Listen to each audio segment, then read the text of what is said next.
இறைவா, என்னுடைய எலும்புகள் பலவீனப்பட்டு விட்டன, தலை நிறையால் மின்னிக் கொண்டிருக்கின்றது, என்னுடைய மனைவி வேறு மலடாக இருக்கிறாள். அந்த பிரச்சனையை உள்ளவராக சக்கரியா நபியினுடைய மனைவி இருக்கிறார். இந்த நேரத்தில் நம்மிலே யாராவது அல்லாஹ்விடத்துல, யா அல்லாஹ் எனக்கு ஒரு பிள்ளையை கொடுன்னு கேட்போமா? கல்யாணம் ஆகி ஓராண்டு, ஈராண்டு, 3 ஆண்டுகள் வரைக்கும் பார்ப்பார்கள். அங்கும் இங்கும் 1-2 மாத்திரைகளை வாங்கி பார்ப்பார்கள். அது 5 வருஷம் 10 வருஷம் கடந்தாச்சுன்னா துஆக்களை கேட்பதை விட்டு விடுவார்கள். ஒரு கட்டத்தில் என்ன முடிவுக்கு வந்துருவாங்க? நமக்கெல்லாம் பிள்ளை பிறக்காது, ஒரு ஆசிரமத்தில் போய் ஒரு பிள்ளையை தத்தெடுத்து வளர்த்துக்கிறோம் என்ற மனநிலைக்கு மக்கள் போய் விடுவார்கள். சக்கரியா நபியினுடைய நம்பிக்கையை பாருங்கள். இவ்வளவு வயது அல்லாஹ்ட்ட நம்ம கேட்போம், அல்லாஹ் நமக்கு தருவான் என்ற நம்பிக்கையில தான் அல்லாஹ்விடத்திலே அவர்கள் கேட்கின்றார்கள். அல்லாஹ் அப்படி தருகின்றான். அந்த நம்பிக்கைக்கு தரக்கூடிய பரிசை பாத்தீங்களா? எந்த டாக்டரையாவது கொண்டே காமிச்சா இன்னைக்கு என்ன சொல்லியிருப்பார்கள்? இன்னைக்கு இருக்கக்கூடிய தெருக்கு திறந்து வச்சுட்டான். ஒரு 85 வயசு ஒரு ஆளுக்கு, 85 வயசு உரிய முதியவர், எலும்புகளாம் பலவீனமாய் தலையெல்லாம் நிறைச்சு போய் மனைவிக்கு வேற அந்த பிரச்சனை இருந்து கொண்டே காண்பித்தால் உன யார் இங்கே வர சொன்னா? இதுக்கு மேல உனக்கு பிள்ளை பிறகு நீ நம்புறியா? வாய்ப்புல போப்பான்னு சொல்லுவாங்களே. மத்தவங்க சொன்னா சொல்லிட்டு போறட்டும், என் இறைவன் எனக்கு தருவான் என்ற நம்பிக்கையோடு இருந்தார்களே, இதுதான் ஈமான் என்பது. கண்ணியத்திற்குரிய எல்லாம் வல்ல ஏக இறைவனின் நல்லடியார்களே, நாம் பின்பற்றக்கூடிய இஸ்லாமிய மார்க்கத்திலே நாம் நம்ப வேண்டிய, நடைமுறைப்படுத்த வேண்டிய பல விஷயங்கள் நமக்கு சொல்லப்படுகின்றது. சிறிய ஒரு காரியம் முதல் பெரிய காரியம் வரை இரண்டுமே நமக்கு சொல்லித்தரப்பட்டிருக்கிறது. அதிலே பெரிய விஷயங்கள் என்று சொல்லும் போது அடிப்படையாக இருப்பது ஈமான். இதை நாம் அறிந்திருப்போம் ஓரளவுக்கு. ஈமான் என்ற வார்த்தை தெரியாத முஸ்லிம்கள் யாரும் இருக்க வாய்ப்பில்லை. எல்லோருக்கும் ஈமான் என்ற வார்த்தை தெரியும். ஈமான் என்ற சொல்லுக்கு நம்பிக்கை வைத்தல் என்பது பொருள்.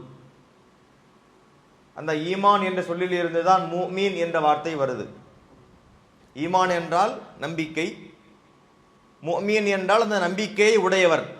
யாருக்கு அந்த நம்பிக்கை இருக்கிறதோ அவர் தான் மூமின்னு சொல்றோம். மூமின், ஈமான் எல்லாம் ஒரு சொல்லிலிருந்து வந்த சொற்கள் தான்.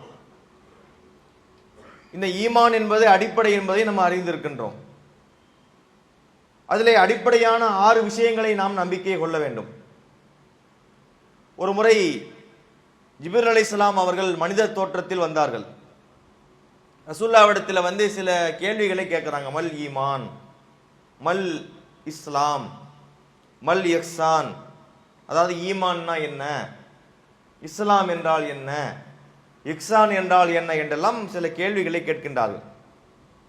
அதற்கு நபிகள் நாயகம் ஸல்லல்லாஹு அலைஹி வஸல்லம் அவங்க அழகா பதிலளிக்கிறார்கள். ஈமான் என்றால் என்ன என்ற கேள்விக்கு தூமினு பில்லாஹ் வ மலாயிகத்திஹி வ குதுபிஹி வ ருசூலிஹி வல் யௌமில் ஆகிரி வ அன் துமின பில் கத்ரி கைரிஹி வ ஷர்ரிஹி, 6 விஷயங்களை சொன்னார்கள். அல்லாஹ்வை நம்புவது, வானவர்களை நம்புவது, வேதங்களை நம்புவது, நபிமார்களை நம்புவது, மறுமை நாளை நம்புவது, நல்லதாக இருந்தாலும் கெட்டதாக இருந்தாலும் ரெண்டுமே விதியை கொண்டு நடக்குதுன்னு நம்புறது, இதுதான் ஈமான் என்று பதிலளித்தார்கள்.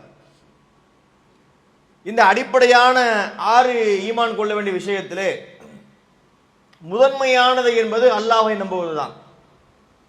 ஒருவர் அல்லாஹ்வை சரியாக நம்பவில்லை என்று சொன்னால் அவர் இஸ்லாத்தில் மற்றவற்றை நம்பினாலும் நம்பாவிட்டாலும் அவர் மறுப்பாளராகத்தான் கருதப்படுவார்.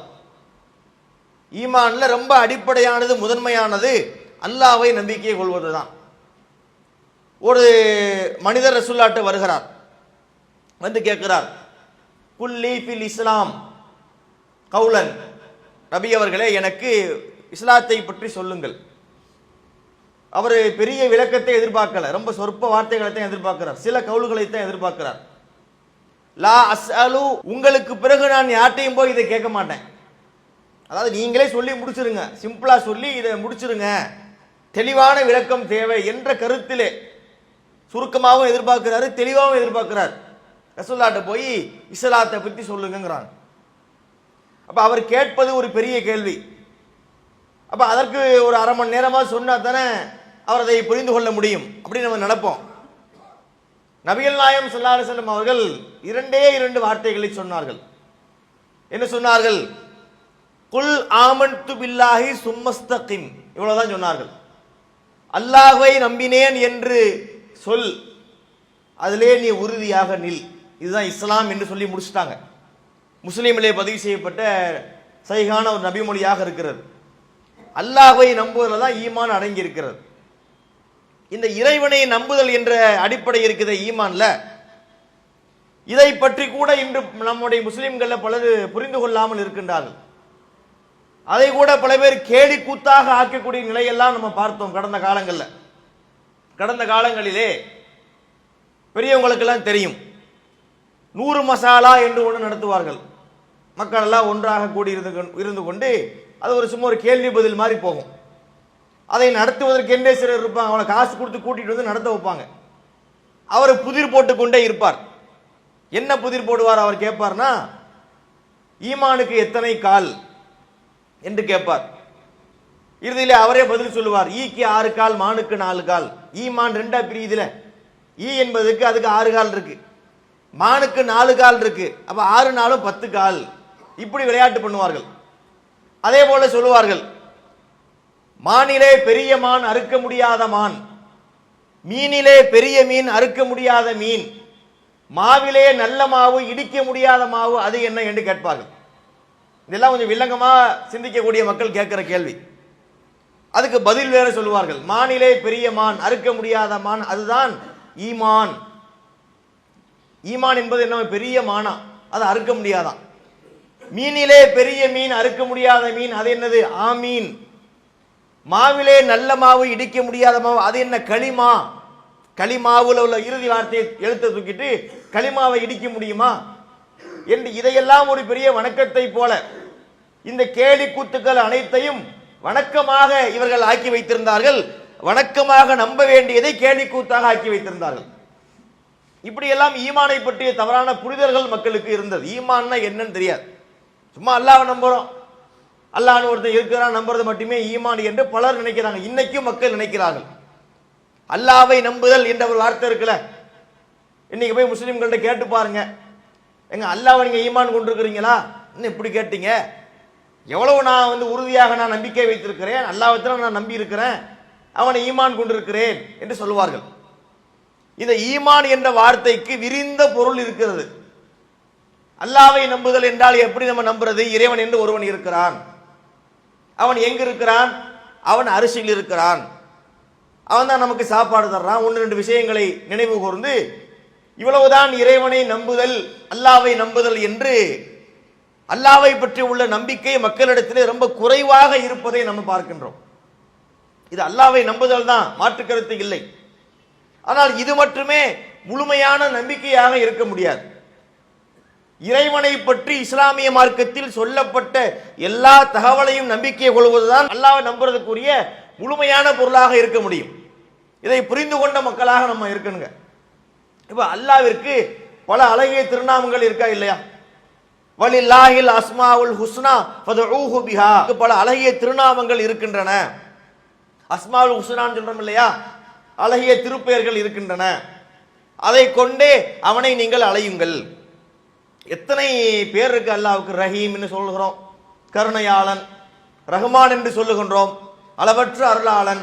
அசீஸ் என்று சொல்லுகின்றோம், மிகைத்தவன். ஹபீர் என்கின்றோம், நுட்பமானவன். ஹக்கீம் என்கின்றோம், ஞானமிக்கவன். சமீ என்கின்றோம், கேட்பவன். பசீர் என்கின்றோம், பார்ப்பவன். இப்படி அல்லாஹ்விற்கு பலவிதமான பெயர்கள் இருக்கின்றது. இந்த பெயர்கள் எல்லாமே இடுகுறி பெயர்கள் அல்ல. அந்த பெயர்களுக்கு ஒரு காரணம் இருக்கிறது. பொதுவாக பெயர் சொல்களுக்கு 2 விதமாக பிரிப்பார்கள். இடுகுறி பெயர், காரண பெயர்னு சொல்லுவாங்க. இடுகுறி பெயர் என்றால் என்ன, அதுக்கு எந்த அர்த்தமும் இருக்காது. ஒரு பெயர் சூட்டப்பட்டிருக்கும், அந்த பெயருக்கான ரீசன் இருக்காது. இப்ப கல்லுக்கு கல்லுன்னு பேரு, இதுக்கு ஏன் கல் என்று பெயர் வைத்தார்கள் தெரியாது. மண்ணுக்கு மண்ணுன்னு பேரு, பொண்ணுக்கு பொண்ணுன்னு பேரு. இது ஏன் அப்படின்னா காரணம் தெரியாது, அது அப்படி சூட்டப்பட்டிருக்கு, அவ்வளவுதான். இது இடுகுறி பெயருமாங்க. காரண பெயர் என்றால் என்ன, அந்த பெயர் வைக்கப்பட்டதுக்கு ஒரு காரணம் இருக்கும். இப்போ நாம் காதிலே பெண்கள் என்ன செய்கின்றார்கள், ஒரு ஆபரணம் அணிகின்றார்கள், அதுக்கு காதணி என்று பெயர் இருக்கின்றது. காலில் செருப்பு போட்டு நடக்கிறாங்கல்ல, செருப்பு என்பதற்கு அப்படி வராது. காலணி என்னன்னு அர்த்தம், காலில் அணியக்கூடிய ஒன்று. எனவேதான் அதுக்கு என்ன காலணி என்று பெயர் வருது. அல்லாஹ்விற்கு இருக்கக்கூடிய பெயர்கள்ல இந்த அஸ்மாவுல் ஹுஸ்னா இருக்கு பாத்தீங்களா, இந்த எல்லா பெயர்களுமே அல்லாஹ்வுடைய காரணத்தை சொல்லக்கூடிய பெயர் தான், அல்லாஹ்வுடைய தன்மையை சொல்லக்கூடிய பெயர் தான். அஸ்மாவு சிஃபாத் என்றும் சொல்லுவாங்க. அஸ்மாவுல் ஹுஸ்னா என்று சொல்வதை போல அஸ்மாவு சிஃபாத் அல்லாஹ்வுடைய பண்பு பெயர்கள். அந்த பெயருக்கு சும்மா மொட்டையா ஒரு பெயர் இல்லை, அதுக்கு பின்னாடி ஒரு செய்தி இருக்கிறது, அந்த வார்த்தைக்கு ஒரு பொருள் இருக்கின்றது. இவை அனைத்தையும் இணைத்து நம்புவதுதான் உண்மையிலேயே அல்லாஹ்வை நம்புவதாக ஆக முடியும். இதை நாம் எப்படி புரிந்திருக்கின்றோமோ, அல்லாஹ்வை நம்புகிறோம். அல்லாஹ் இருக்கானா? இருக்கான். அவன் எங்க இருக்கான்? அவன் அரசியல் இருக்கான். அவன் ஒரு நாள் இந்த உலகத்தை அழிப்பான், நம்மை எழுப்பி விசாரிப்பான். ஒன்னு படைத்த விஷயங்களை நம்ம நம்புகிறோம், உலகத்தை படைத்த போது உள்ள விஷயத்தை அல்லாஹ் விஷயத்துல ஏத்துக்கிறோம். கியாமத்து நாள் விஷயத்திலே அது எல்லாத்தையுமே நம்ம நம்பிக்கை கொள்றோம், எல்லாமே நம்ம மைண்டுக்கு வரவும் செய்யுது. விசாரிப்பான், எழுப்புவான், அனைவருக்கும் சொர்க்கத்தை வழங்குவான், நரகத்தை வழங்குவான், அதெல்லாம் நமக்கு நம்புகிறோம். துனியாவிலே வாழக்கூடிய நேரத்திலே இறைவன் குறித்த சில விஷயங்களை நாம் நம்முடைய கவனத்துக்கு ஏற்பதற்கு மறந்து விடுகின்றோம். அப்படி நம்ம நினைக்க கூடாது. இறைவனை நாம் நம்பக்கூடிய நேரத்திலே இறைவனை எல்லா விதங்களிலும் சக்தி பெற்றவனாக, ஆற்றல் பெற்றவனாக, வல்லமை மிக்கவனாகத்தான் நாம் நம்பிக்கை கொள்ள வேண்டும். அல்லாஹ்வை மனிதர்களைப் போல நம்ம நினைக்க கூடாது. இந்த உலகத்தில் ஒருத்தருக்கு கஷ்டம் வருதுன்னு வைங்களேன், சிரமம் வந்து விட்டால் அவர்கள் என்ன நினைக்கின்றார்கள்? ஒரு குறிப்பிட்ட அளவுக்கு பாதிப்பு இருக்கும் போது அதில் இருந்து நமக்கு மீட்சி கிடைக்கும், நம்ம அதிலிருந்து தப்பிக்க முடியும் என்று நினைப்பார்கள். அது அளவு அதிகரித்து விட்டால், பிரச்சனையினுடைய அளவு அதிகரிக்கும் போது நம்மை யாரும் காப்பாற்ற முடியாது. அது மனுஷ விஷயத்தில் நினைத்தா கூட பரவாயில்லை, இதுக்கு மேல எங்க நம்மளை காப்பாற்ற போறாரு என்று நினைப்பது பரவாயில்லை. அல்லாஹ்வாலும் காப்பாற்ற முடியாது என்று நினைப்பது சரியா? இறைவன் என்பவன் மனிதனை போன்றவனா? அவன் எவ்வளவு வல்லமை மிக்கவனாக இருக்கின்றான். அப்ப அல்லாஹ்வின் மீது நம்பிக்கை வைக்கக்கூடிய நேரத்திலே அந்த நம்பிக்கையில எந்த குறைபாடும் வந்துவிடக்கூடாது. இதுதான் உண்மையான ஈமான் என்பது. இறைவனை நாம் நம்புகிறோம் என்றால் அல்லாஹ்வை பற்றி இஸ்லாத்தில் சொல்லப்பட்ட எல்லா தகவல்களும் அவை அனைத்தும் அல்லாஹ்வுக்கு சொந்தமானது என்று நம்புகிறோமே, அதுதான் உண்மையான முழுமையான நம்பிக்கையாக இருக்க முடியும். இது நம்ம பார்க்கக்கூடிய புரிந்து கொள்ள வேண்டிய செய்தியாக இருக்கிறது. இது நம்ம எப்படி நடைமுறையோடு இணைத்து புரிந்து கொள்ளலாம்? இப்போ ஒரு மனிதர் இருக்கிறார் என்று வைத்துக் கொள்ளுங்களேன், அவருக்கு நோய் வருது, நோய்வாய்ப்பட்டு விட்டார். அந்த நோய்க்கு வைத்தியத்தை அவர் பார்க்கிறார். மருத்துவர்கள் எல்லா டெஸ்டும் பண்ணி பார்ப்பாங்க. இவருக்கு உள்ள பிரச்சனையினுடைய அளவை பொறுத்து இதை குணப்படுத்த முடியும், இதை உடனே குணப்படுத்தலாம், இதுக்கு ஒரு 6 மாதங்கள் மருந்து சாப்பிட்ட பிறகு இது சரியாகும், அல்லது நீங்க காலம் வரைக்கும் நீங்க மருந்து சாப்பிட்டுக்கிட்டு தான் இருக்கணும் என்று பலவாறாக அதுக்கு மருந்துகளை கொடுப்பார்கள். சில பேரை செக் பண்ணி பார்த்துட்டு சொல்லுவாங்க, எல்லா ரிசல்ட்டும் பார்த்தா எல்லாம் மோசமா இருக்கும், எல்லாமே பார்த்தா எல்லாத்தையும் மருத்துவத்துறையில ஒரு பார்டர் வைத்திருப்பார்கள், இதுக்கு முன்னாடி இருந்தா பிரச்சனை கிடையாது, அந்த எல்லையை தாண்டும் போது பிரச்சனையாகும். அப்ப அதை பார்த்து விட்டு இவருடைய உடல் நிலை ரொம்ப மோசமா இருக்கிறது, கிட்னிலாம் ரொம்ப பழுதாகி விட்டது, இதயம் ரொம்ப ஓரத்துல தான் ஓடிக்கிட்டு இருக்கு, இவர் ரொம்ப காலத்துக்கு பிழைப்பதற்கு வாய்ப்பு இல்லை, எனவே நீங்க எடுத்துட்டு போயிருங்க, இங்க இருந்து கொண்டு போயிருங்க அப்படின்னு சொல்லிடுவாங்க. சொன்ன உடனே நம்ம மக்களுக்கு என்ன சிந்தனை தெரியுமா வரும்? அவர் மௌத்தா போன மாதிரியா நினைச்சிருவாங்க. டாக்டர் தானே சொல்லி இருக்கிறாரு, அவரா உயிரை கைப்பற்றக்கூடிய பொறுப்பு அவருடைய பொறுப்பாக இருக்கிறதா? இல்லையா? அல்லாஹ்ல ஒருத்தருக்கும் ஆயுசை வைத்திருக்கின்றான். இந்த மருத்துவர் அப்படி சொன்ன உடனேயே அவருக்கு அப்படி ஆயிரும், அவர் மரணித்து போய் விடுவார் என்ற மனநிலைக்கு மக்கள் வந்து விடுகிறார்களே, இது உண்மையிலே அல்லாஹ்வை முழுவதாக நம்புவதாக ஆகுமா என்றால் ஆகாது. என் இறைவன் இருக்கிறான், நீ உன் வைத்தியத்தை வைத்து நீ சொல்லுகிறாய், நான் என் இறைவனை சார்ந்திருக்கின்றேன், என் இறைவனை நம்பி இருக்கின்றேன், அவன் நினைத்தால் இப்போதும் இவரை உயிர் பெற வைப்பான், நல்ல ஒரு ஆரோக்கியத்தை அவருக்கு திருப்பி வழங்குவான் என்று யார் நம்புகிறார்களோ அங்கதான் சரியான ஈமான் இருக்குன்னு அர்த்தம். அய்யூப் நபியினுடைய வாழ்க்கை வரலாறு நமக்கு ஒரு பாடம். அய்யூப் அலைஹிஸ்ஸலாம் அவர்களுக்கு கடுமையான நோய் இருந்தது, சாதாரண நோய் இல்லை. அந்த நோயில அவங்க ரொம்ப சிக்கலுக்கு நெருக்கடிக்கு உள்ளாகிறாங்க. அவர்கள் மனம் தளரவில்லை, அல்லாஹ்ட்ட முறையிடுறாங்க, இறைவா என்று கேட்கிறாங்க. வா அய்யூப இது நாதா ரப்பஹு அன்னி மசனியல் துர்ரு அன்த அர்ஹமுர் ராஹிமீன். அய்யூப் நபி அல்லாஹ்வை அழைத்து துஆ செய்கின்றார், இறைவா நான் இந்த மாதிரி ஒரு நோயில பாதிக்கப்பட்டிருக்கிறேன், என்னை நீ காப்பாத்து, எனக்கு நிவாரணத்தை கொடு, நீ கருணையானுக்கெல்லாம் கருணையாளன் என்று நம்பிக்கையோடு அல்லாஹ்விடத்தில் அழைத்து அய்யூப் நபி துஆ செய்கின்றார். அப்ப அல்லாஹ் என்ன செய்கின்றான்? ஃபஸ்தஜபனா லஹு, அவருக்கு பதில் அளிக்கின்றான், அவருடைய பிரார்த்தனையை ஏற்றுக்கொள்கின்றான். ஃபகஷஃப்னா மா பிஹி மின் துர், அவருக்கு ஏற்பட்ட பிணியை, அவருக்கு ஏற்பட்ட நோய் தீங்கை அவரை விட்டும் நாம போக்கிவிட்டோம். ஒரு கஷ்டம் இருந்தது, இதை யாராலையும் குணப்படுத்த முடியாது, அவ்வளவுதான், நமக்கு மௌத்து வந்து விட்டது, யாரும் எனக்கு சொர்க்கத்தை கொடுன்னு அவர் கேட்கல. நோய் வந்திருக்குன்னா என் இறைவன் நினைத்தால் அதை அவன் நிவர்த்தி செய்வான், அதற்கு நிவாரணம் வழங்குவான் என்ற நம்பிக்கையோடு அல்லாஹ்விடத்திலே கேட்கின்றார். அல்லாஹ் அந்த பிரார்த்தனையை ஏற்றுக்கொண்டு அவருடைய நோயை அவரை விட்டு போக்குகின்றான். இந்த நம்பிக்கை எங்க இருக்கு பாத்தீங்களா? இப்ப நம்மகிட்ட நம்பிக்கை இருக்கிறது, அது கொஞ்சம் குறைபாடு உடைய நம்பிக்கையாக இருக்கின்றது. அதே போல சக்கரியா நபியினுடைய வாழ்க்கை நமக்கு ஒரு பாடமா இல்லையா? சக்கரியா அலைஹிஸ்ஸலாம் அவர்களுக்கு நீண்ட காலமாக பிள்ளை பேறு இல்லை, குழந்தை பாக்கியம் இல்லாமல் இருக்கின்றார்கள். வருடங்கள் கடந்து போகிறது, எலும்புகள் எல்லாம் பலவீனப்பட்டு விட்டன, தரைமுடி நிறையால் மின்னிக் கொண்டிருக்கின்றது. அதை அவர்களே சொல்றாங்களா இல்லையா? ரப்பி இன்னி வகனல் அலுமு மின்னி, இறைவா என்னுடைய எலும்புகள் பலவீனப்பட்டு விட்டன. ஃபஸ்தஅல ரசு ஷைபன், தலை நிறையால் மின்னிக் கொண்டிருக்கின்றது. பின்னாடி சொல்றாங்க வம்ர அத்து ஆக்கிரண்டு வேற சொல்றாங்க, என்னுடைய மனைவி வேறு மலடாக இருக்கிறாள், இவருக்கு எலும்புல தெம்பு இல்லை, முடி நிறைத்து விட்டது, இவருக்கு தான் வயசாயிருச்சுன்னு பார்த்தா இங்க மட்டும் பிரச்சனை இல்லை, இன்னொரு பிரச்சனை அங்கே ரெண்டு பிரச்சனை ஆயிடுச்சு. இப்போ காலம் கடந்து விட்டது, இவருடைய பருவகாலம் எல்லாம் கடந்து விட்டது. ஒரு முதுமகனாக யார் ஆயிட்டா? சக்கரியா அலைஹிஸ்ஸலாம் ஆயிட்டாங்க. மனைவியாவது அவங்க ஒரு இளமையா இருந்தாங்கன்னு கேட்டா அவங்களுக்கும் வயசாகி விட்டது. குறிப்பாக அவரு பிள்ளை பேரு இல்லாதவராக, அவங்களால குழந்தை பெற்றுக் கொடுக்க முடியாத சில பெண்களுக்கு அந்த பிரச்சனை உண்டு. அந்த பிரச்சனையை உள்ளவராக சக்கரியா நபியினுடைய மனைவி இருக்கிறார். இந்த நேரத்தில் நம்மிலே யாராவது அல்லாஹ்விடத்துல யா அல்லாஹ் எனக்கு ஒரு பிள்ளையை கொடுன்னு கேட்போமா? வாய்ப்பே இல்லை. கல்யாணம் ஆகி ஒரு மாசம், ஓராண்டு, ஈராண்டு, 3 ஆண்டுகள் வரைக்கும் பார்ப்பார்கள். அங்கும் இங்கும் 1-2 மாத்திரைகளை வாங்கி பார்ப்பார்கள். அது 5 வருஷம் 10 வருஷம் கடந்தாச்சுன்னா துவாக்களை கேட்பதை விட்டு விடுவார்கள். ஒரு கட்டத்தில் என்ன முடிவுக்கு வந்துருவாங்க? நமக்கெல்லாம் பிள்ளை பிறக்காது, ஒரு ஆசிரமத்தில் போய், ஒரு ஹோம்ல போய் ஒரு பிள்ளையை தத்தெடுத்து வளர்த்துக்கிறோம் என்ற மனநிலைக்கு மக்கள் போய் விடுவார்கள். சக்கரியா நபியினுடைய நம்பிக்கையை பாருங்கள். இவ்வளவு வயது, தன்னுடைய வயது என்ன, தன்னுடைய நிலை என்ன என்பதெல்லாம் கவனிக்கல.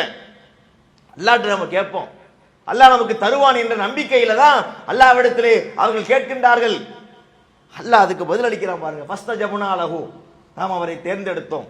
வஹபுனா லஹு யஹியா, அவருக்கு யஹியா என்கின்ற மகனை கொடுத்தோம்னு சொல்றான்.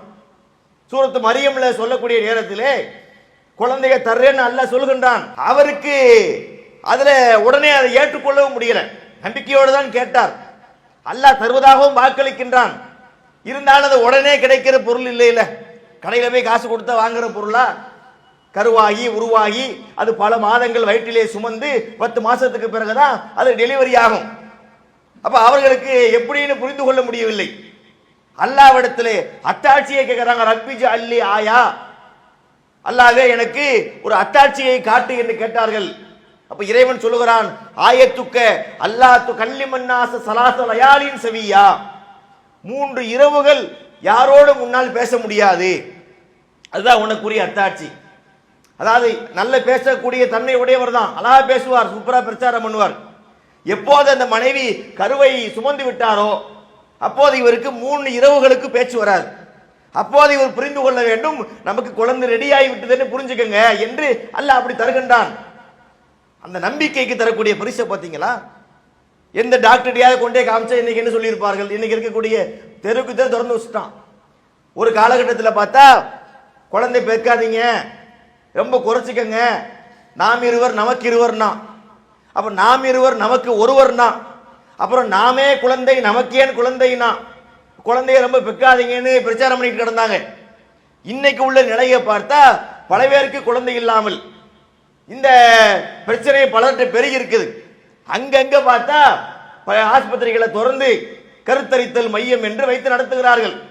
இந்த இடத்துல போய் இப்படி சக்கரியா நபியை போல உள்ள ஒரு ஆளு, ஒரு 85 வயசு ஒரு ஆளுக்கு, 85 வயசு உரிய முதியவர், எலும்புகள்லாம் பலவீனமாய் தலையெல்லாம் நிறைச்சு போய் அவன் மனைவிக்கு வேற அந்த பிரச்சனை இருந்து கொண்டே காண்பித்தால் வேற விரட்டி அடிப்பாங்களே. இல்லை உன யார் இங்கே வர சொன்னா, இதுக்கு மேல உனக்கு பிள்ளை பிறகு நீ நம்புறியா, வாய்ப்புல போப்பான்னு சொல்லுவாங்களே. அப்ப இப்படிப்பட்ட நிலையிலே சக்கரியா நபி இல்லை. மற்றவங்க சொன்னா சொல்லிட்டு போறட்டும், என் இறைவன் எனக்கு தருவான் என்ற நம்பிக்கையோடு இருந்தார்களே, அந்த நம்பிக்கைக்காகத்தான் அல்லாஹ் அவர்களுக்கு அழகான ஒரு புத்திரனை தருகின்றான். இதுதான் ஈமான் என்பது. இப்ராஹிம் நபியினுடைய வாழ்க்கை வரலாறு நமக்கு ஒரு பாடமா இருக்குதா இல்லையா? இப்ராஹிம் அலைஹிஸ்ஸலாம் நெருப்புக்கு முன்னாடி நிக்கிறாங்க, தள்ளி விட்டா உள்ள உழுவ போறாங்க.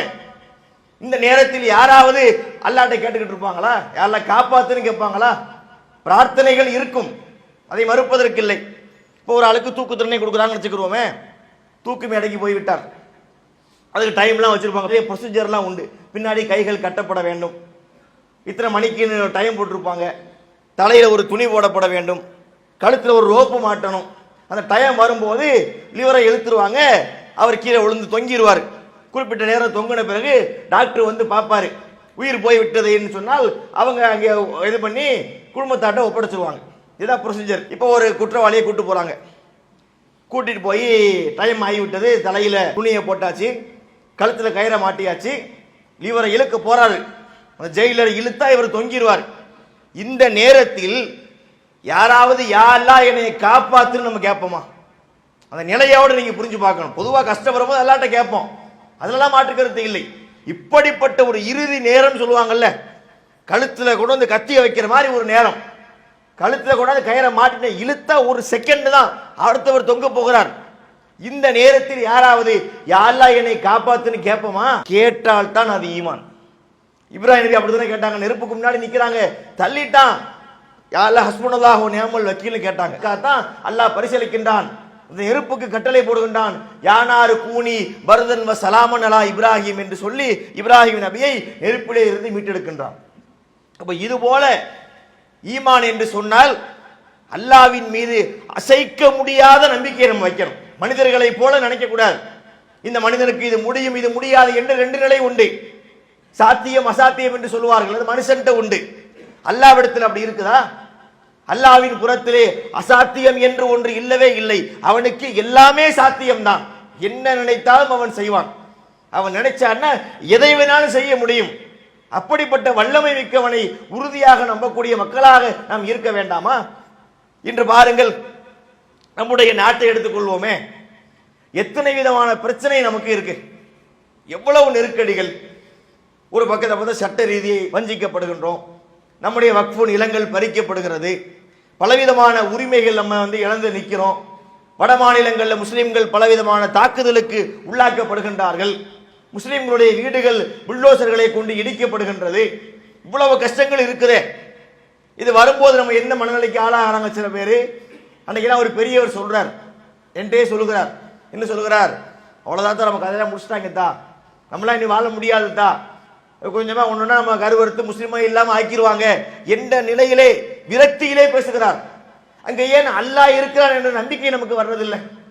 இதை விட மோசமான நிலையிலே பனு இஸ்ராயல் சமுதாயம் இல்லையா? இந்தியாவில் இப்ப நம்ம அடையக்கூடிய நிலையை விட ஃபிரௌனிடத்திலே பனு இஸ்ராயல் சமுதாயம் அடிபட்டு மிதிப்பட்டு கிடந்தார்களே, அவர்களை அல்லாஹ் காப்பாற்றவில்லையா? கிழக்கு மற்றும் மேற்கினுடைய அதிபதிகளாக அவர்களை ஆக்கவில்லையா?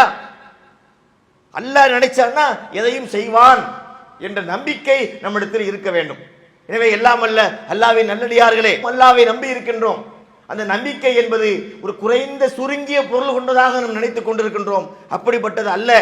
இறைவனுடைய அந்த தன்மை என்பது, அல்லாஹ்வை நாம் நம்ப வேண்டியது என்பது பல விதங்களில் பரவி கிடக்கின்றது. அவை அனைத்தையும் முழுமையாக நம்பிக்கை கொண்டு இறைவனையே சார்ந்திருக்கின்ற நன்மக்களாக அல்லாஹ் உங்களையும் என்னையும் ஆக்குவனாக என்று கூறி என்னுடைய முதல் உரையை நிறைவு செய்கின்றேன். வாஹிருதவானா அல்ஹம்துலில்லாஹி ரப்பில் ஆலமீன். அல்லாஹு அக்பர், அல்லாஹு அக்பர்.